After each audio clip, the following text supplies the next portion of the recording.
చూపించిన దాంట్లో మీరు చూపించిన బయటలో ఎవరో ఒక ప్రభుత్వం ప్రజల నుంచి వస్తున్న రిటాలియేషన్ ఉన్నాడు. అతను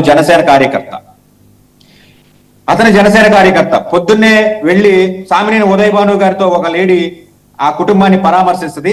సాయంత్రానికి మళ్ళీ సిఐ నాగరాజుకి అనుకూలంగా నినాదాలు ఇస్తుంది.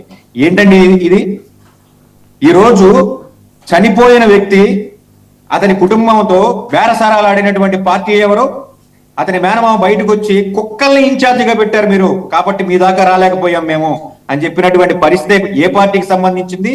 ఈ రోజు మీరు తీసుకుంటున్న ప్రతి బైట్ లో వెనకాల ఏ పార్టీ ఉంది? ఈ రోజు ముఖ్యమంత్రి వచ్చి బాధితులుగా గుర్తించారని చెప్పేసి తెలుగుదేశం పార్టీ అధికార ప్రతినిధులు చెప్తారు. జనసేన పార్టీ ఉప ముఖ్యమంత్రి గారు ఏం చెప్తారు? రౌడీ ఎలిమెంట్స్ అని చెప్తారు. ఎస్, రౌడీ ఎలిమెంట్సే, నేనేం కాదనట్లేదు, అతని మీద రౌడీ షీట్ ఉంది. వైఎస్ఆర్సీపీ పార్టీలో 15 కేసులు కట్టబడినాయి అతని పేరు మీద. అయినప్పటికీ కూడా రౌడీ ఎలిమెంట్స్ అని 15 కేసులు కట్టకుండా వదిలేశాడు జగన్మోహన్ రెడ్డి.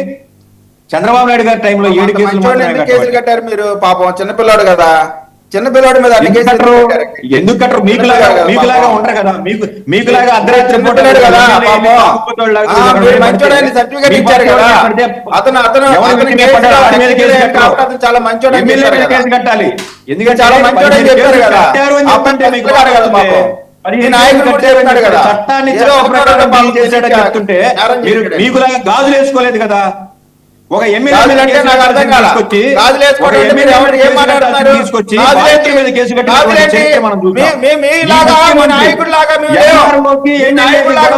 ఇద్దరిని పిలిచి రాజీ చేసినటువంటి ముఖ్యమంత్రి ఇప్పుడున్నటువంటి ముఖ్యమంత్రి. ఇదే చింతమనేని ప్రభాకర్ కి ఎంఆర్ఓకి గొడవ జరిగితే ఇద్దరిని పిలిచి రాజీ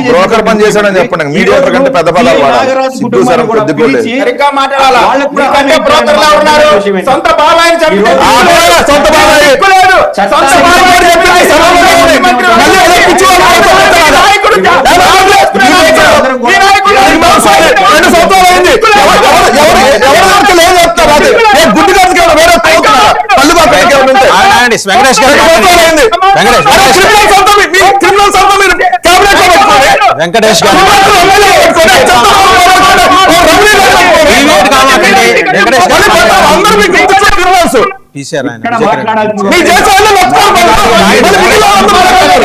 ఆగండి, వెంకటేష్ గారు మాట్లాడండి.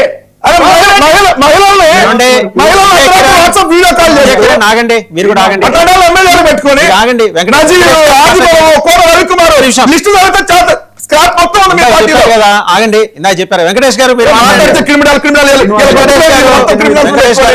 చిన్న విషయం చెప్పాలి శ్రీనివాస్ గారు. ఇక్కడ నిందితుడు అని చెప్పబడుతున్నటువంటి నాగరాజు గారు, సిఐ గారు ఎవరైతే ఉన్నారో, ఇతను నిందితుడా లేకపోతే ఈ ప్రభుత్వం చేసినటువంటి కుట్రలో బాధితుడా అనేది మనం చెప్పాలి. ఎందుకంటే టాస్క్ ఫోర్స్ అనే సిఐ కానివ్వండి, టాస్క్ ఫోర్స్ సంబంధించినటువంటి వ్యవహారాలు ఏవి కూడా కృష్ణలంక సిఐ పరిధిలో ఉండేటువంటి వ్యవహారం కాదు.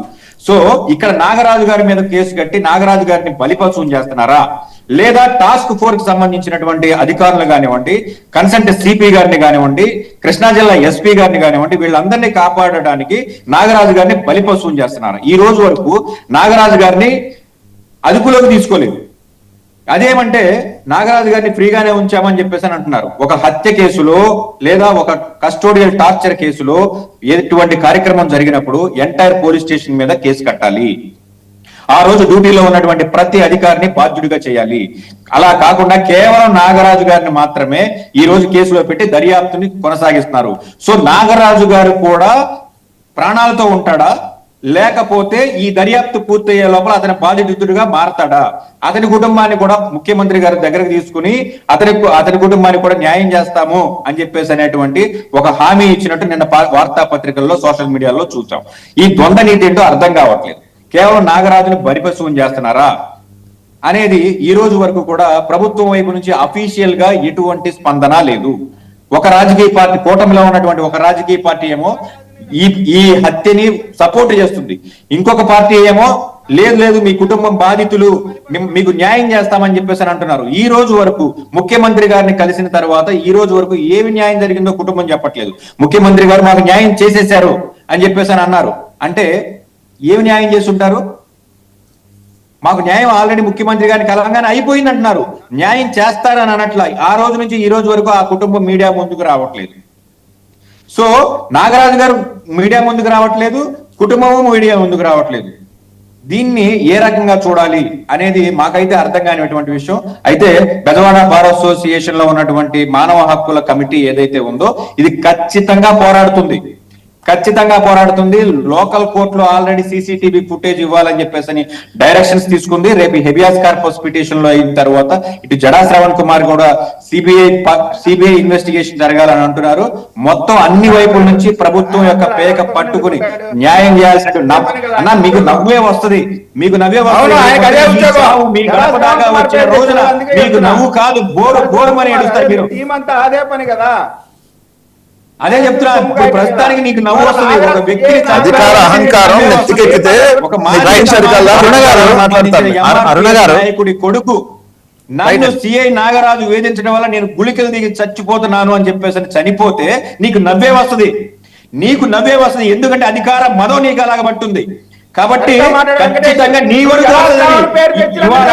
ఇవాళ మనం వదిలితే నీలాగా పేటిఎం కుక్కను కాదు నేను. సరిగ్గా మాట్లాడు. పేటిఎం విజయ్ కిరణ్ గారు mind your language please. Mind your language. Vijay Kiran గారు దయచేసి ఉపసంహరించుకోండి. ఎంత మాటలు ఏంటండి, నేను తల తీసుకున్నాను. నువ్వేం తీసుకుంటావు? ఏంటా మాటలు? మీరు ఆ మాటలు ఎందుకు? మీరు ఏమన్నంటే విధానపరంగా ఆయన క్వశ్చన్ చేయండి. ఆయన ఏమన్నారు? అది మీ దాకా వస్తే మీరు బాధపడతారన్నారు. రైట్ అరుణ గారు. ఓకే అండి వెంకటేష్ అరుణ గారు, ఇప్పుడు ఒక కొత్త అనుమానం అండి. సిఐ నాగరాజు గారిని ఏమన్నా స్కేప్ గోట్ చేసే ప్రయత్నం జరుగుతుందా? ఎందుకంటే కామన్ సెన్స్ పాయింట్, ఇందులో రాకెట్ సైన్స్ ఏం లేదు. జనరల్గా టాస్క్ ఫోర్స్ అనేది పోలీస్ కమిషనర్ గారు లేకపోతే జిల్లా ఎస్పీ గారి ఆధ్వర్యంలో పనిచేస్తుంది. They are independent of police stations. ఈ పోలీస్ స్టేషన్స్తో సంబంధం ఉండదు. నేరుగా వాళ్ళు ఎస్పీకో సిపికో రిపోర్ట్ చేస్తారు. అలాంటప్పుడు మధ్యలో నాగరాజు గారు అనే క్యారెక్టర్ ఎక్కడి నుంచి వచ్చేసింది? ఆయన పేరుతో రూమ్ తీసుకున్నారట.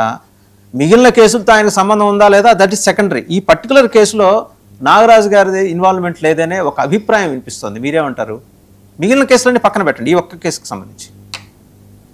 సార్ ఫస్ట్ థింగ్, నా చేతికి గాజులు ఉన్నాయి చూడండి. మిమ్మల్ని అందరినీ పెంచింది గాజుల చేతిలో. ఇంకోసారి నేనున్న ప్యానల్లో ఈ కాన్సెప్ట్ రాకూడదని అయితే కోరుకుంటున్నాను అందరినీ. ఫస్ట్ విషయం. రెండవది, మీకు ఇందాక చెప్పాను సార్, నేను ఇందులో సిఐ బాధితుడా లేదంటే సిఐ నేరస్తుడా, చనిపోయిన వ్యక్తి రౌడీ షీటరా లేదంటే చనిపోయిన వ్యక్తి మంచివాడా, ఇవన్నీ కూడా ఇప్పుడు జరుగుతున్నట్టు ఇన్వెస్టిగేషన్